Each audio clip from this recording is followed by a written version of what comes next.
Welcome to Aspirants Study Circle. Delineate the challenges of India's foreign policy in light of recent events of international importance. Evaluate India's position with respect to the same. So, this question is very important because of recent international events throughout the world. So, we need to link the challenges with respect to Indian foreign policy.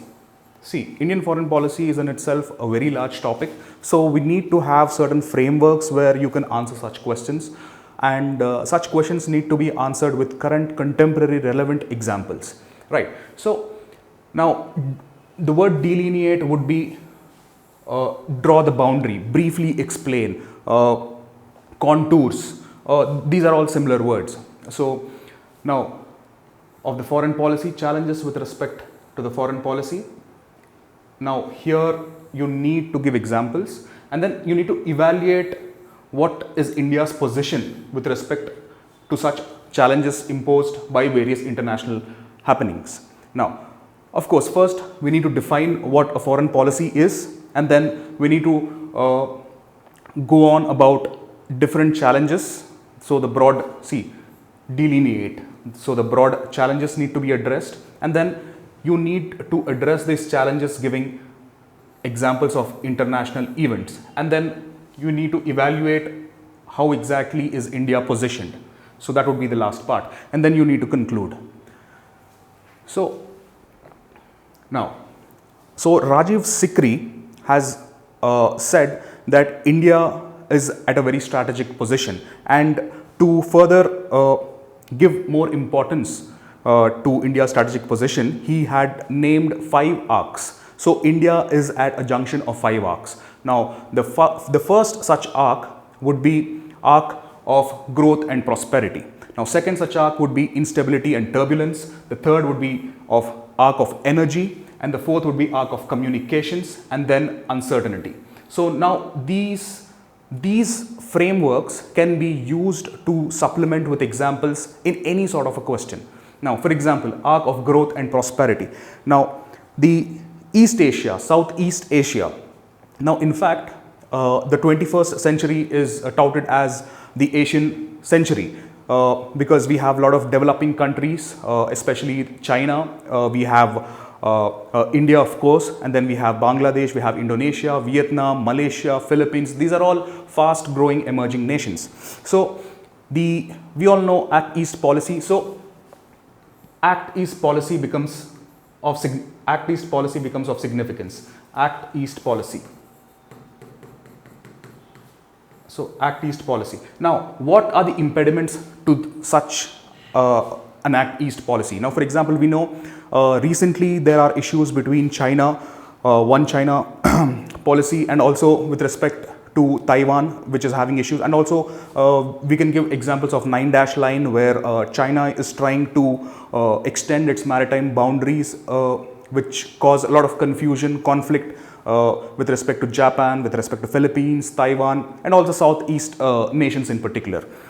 So now this becomes the first point for a foreign policy challenge when you substantiate with examples.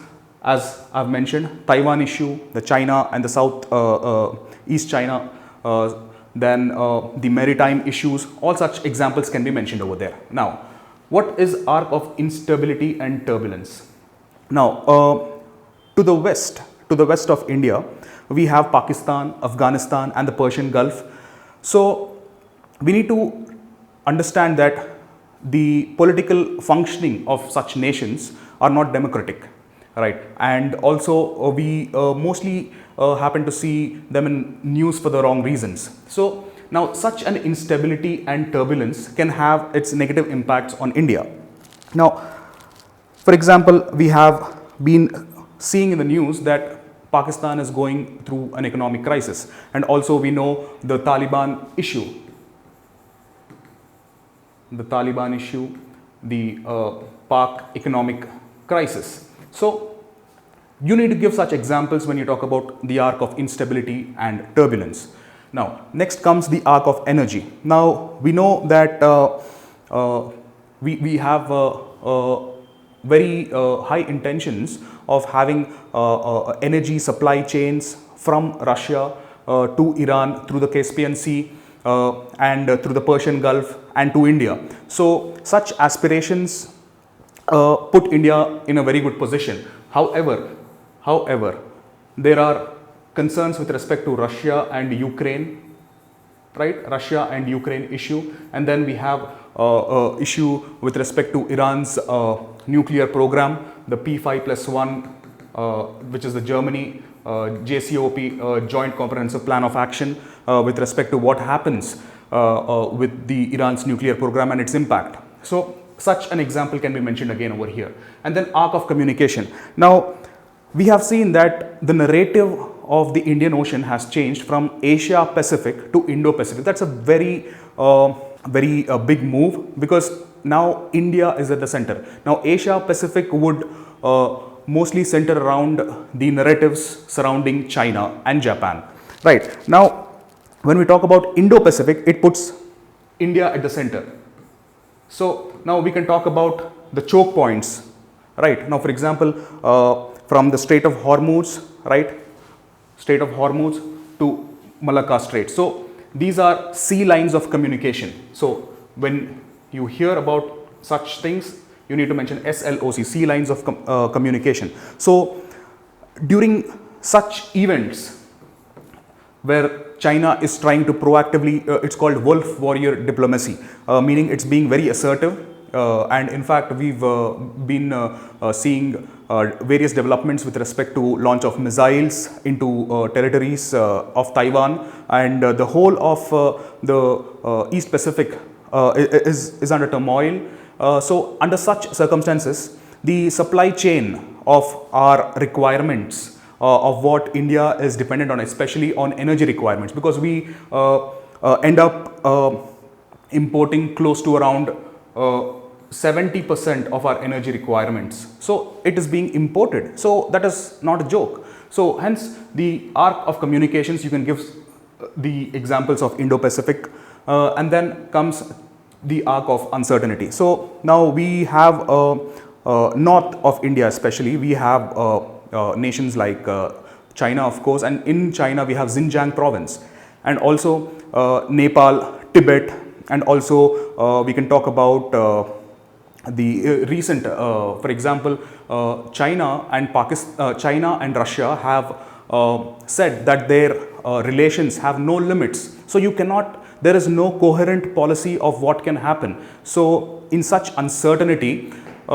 India has to be pegged against its fundamentals very strongly. So such uncertainty can be caused due to number of issues. Again, we can mention Afghanistan, and then Russia, China and Pakistan axis. In fact, we can talk about a word called pincer strategy, which means that if this is India, now this would be the attack from the Pakistan side, and this would be attack from the China side. So two war front. So that is called as a pincer strategy. So, and hence such things need to be mentioned. So we've answered the first part of the question, which is we need to delineate the challenges with respect to India's foreign policy, giving examples of recent international happenings. So we've covered like 5 or 6 examples till now. So you can mention in this particular framework. Now, at the same time, in the transition paragraph, despite these challenges, India is positioned well, and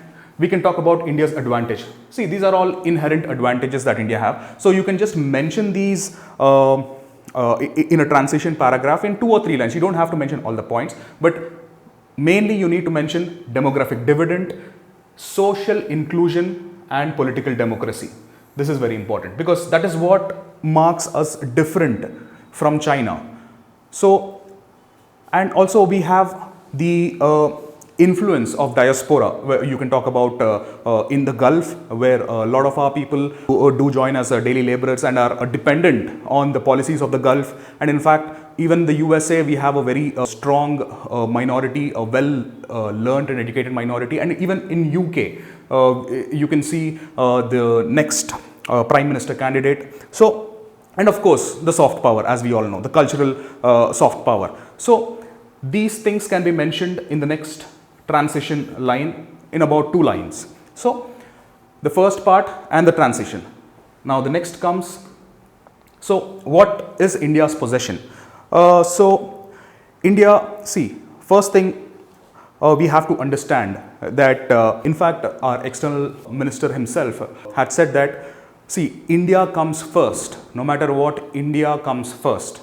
That is the first and the last. So we need to have multilateral mechanism where we are not overly dependent on just a few nations, so that we can diversify our interests. It could be with respect to energy security, it could be with respect to political ambitions of India.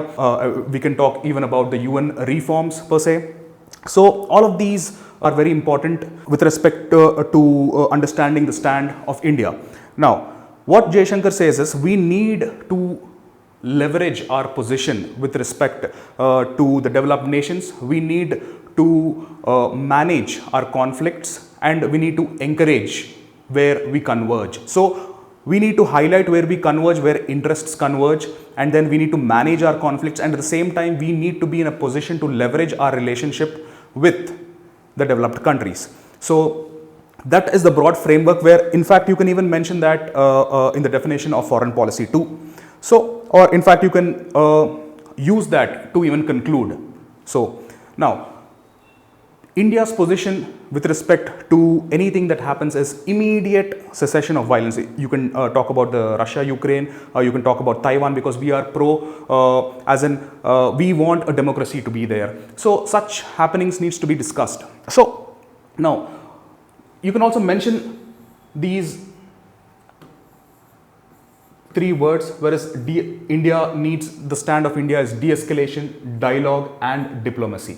So now India, is being a democratic country, would look forward for such discussions so that the issues can be worked out in an amicable way.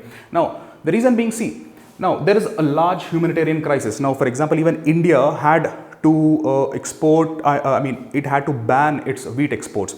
Now Russia and Ukraine, they are a very large suppliers of wheat to the international market, and that could bring about food inflation, right, and also food crisis. So we need to have diplomacy, because in the end the one that is affected is the person in the last mile. So, and next we need to understand what is strategic ambivalence. Ambivalence means whatever works for you, right? So India need not have a clear-cut strategy of what it will do in the next minute, because it needs to evaluate and weight its position, because it cannot, see, if it cannot keep everyone happy, it wouldn't be so bad to keep everyone sad equally. So that, which you could say that it is close to a non-aligned, but we are cleverly aligned, multi-aligned as of now. So that is with its strategic ambivalence. So over here you can give examples like, take for example Russia. Now we are questionable with regards to China and Russia and Pakistan, but at the same time we need to have good relationship with Russia, because 45%, nearly CIPRI says, CIPRI says 45% of our defense imports, 45% of our defense imports come from Russia. So, and also it has been a friend for a very long period of time, and also, yeah, we have energy security concerns, not just with respect to defense agreements, and also we have a civil nuclear cooperation agreement with China, where for example it has provided infrastructure and technology transfer with respect to nuclear program of India. So, and hence we need to balance. So we need to see, in fact we need to balance, China and Russia, which is nothing but strategic ambivalence. So India cannot be concerned only of what happens in the world, but it has to be committed domestically. Domestic interests should come first. Now the next would be, India's position is that the whole Russia-Ukraine war is a consequence of NATO's eastward expansion, right? So now NATO's eastward expansion is a problem of the West, and it's a problem that Russia is currently dealing with, and the after effects, the ill consequences of such happenings tend to have a very bad effect on the entire economy of the world.